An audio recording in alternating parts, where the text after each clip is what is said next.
Ako naman. Yes, Miss Ana Pingol. Alden, direct. Uy, panis! Direct, tawag dito. Is it part of your bucket list na makakagawa ng isang MMFF movie? Yes po, pero Lazada to, no? Sana. Yes. MMFF movie again kasi ang huli ko po is, if I recall it correctly, yung may Bebel Up. Kasama ko po si Bossing, si Miss Ai, tsaka si May. Hindi, ikaw na yung director. Director? Yes. Opo naman. Kasi yun nga po, parang growing up in the industry for a decade now. Kapag binabasa niyo po yung script, di ba, minsan you create a scene inside your head. Pero most of the time, hindi po siya yun yung nangyayari. Kasi syempre, may ibang take yung director. Pero right now, ang nakakatawa na kung ano yung na-imagine ko sa eksena, yun talaga yung nangyari. Kasi prior to that, nung buo na yung script, nag-ocular din kami. So, parang that's how I work as a director. I'm more of a visual director. I need to see the setup first. I need to see the location. I need to see the actors first para mas napaplot ko po siya ng maayos sa utak ko so I can be efficient when it comes to directing.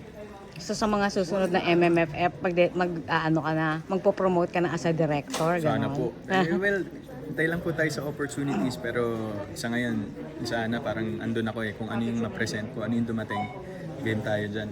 Alden, after directing, ano pang nasa bucket list mo? Kasi nangyayari lahat eh. Wala na nga akong list. Miss Ana eh, parang kung ano yung dumadating ngayon since, parang bonus lahat. Parang ito na yung reward po ng mga paghihirap at sacrifices from the beginning. So I just celebrated po my 13th year noong December 8. And parang by far, yung mga nangyayari ngayon, parang yung hindi mo talaga hinihingi, minsan ibibigay sa'yo ng mas marami, ng many folds ni Lord eh. So, sobrang lang po ako natutuwa kasi yung tiwala po na nakukuha ko sa mga tao parang transcended more than na ako po being an actor and an endorser with the brands. Ngayon, they trust me as a producer, they trust me as a director. So, nakakatuwa po na kaka 1 year pa lang po ng company namin pero meron na po kaming gantong parang impression po sa mga tao sa paligid.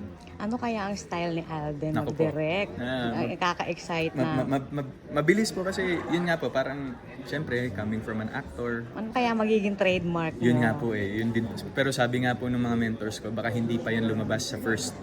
Usually second, third yun yung magiging trademark. Pero yun din po yung natutunan ko sa mga crash courses ko sa directing na minsan directing is not always about the crazy shots, crazy lighting. Kailangan iisipin mo lagi with every scene that you'll do. Yun ba yung hinihingi ng script? Yun ba yung hinihingi ng eksena? Makikita-kita ba lahat ng eksenang kinunan mo sa kabuuan ng pelikula? It doesn't have to be artsy. Kasi at one point, kumbaga ano na yun eh. Pag nag-experiment ka, dun mo pwedeng gawin. Pero as a first-time director, everything should be academically shot. Academically yet tastefully shot. Buo. Walang kulang na elemento sa eksena. So, yun po yung mga points na na-consider ko. And parang mas nagamit ko siya kasi yung imagination ko naging reality by being a director from reading the script ko eh. Last na lang, anong genre? Courtroom drama po ito.